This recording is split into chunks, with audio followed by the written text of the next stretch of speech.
Uy, boss. Pwede ba tayo mag-usap? Ano yun? Alam nating dalawa na si Mimsy lumalapit lang kapag may kailangan siya. Ang babaeng yan ay kulo.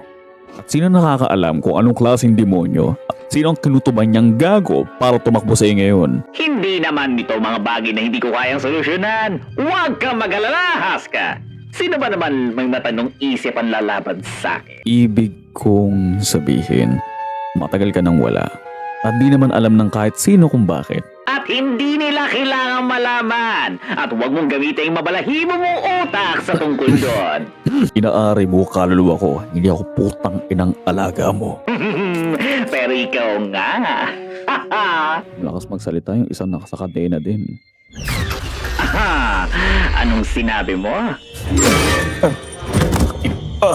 Wala. Kung uulitin mo yan, pagpipilas-pilasan ko ang kaluluwa mo, ipapalabas ko mga sigaw mo para sa bawat ibang walang galang na salbahe na nangangas kang questionin ako! Naintindihan po. Mabuti. Magandang usapan, kaibigan. Nakakatuwa palagi makipag-usap sa'yo.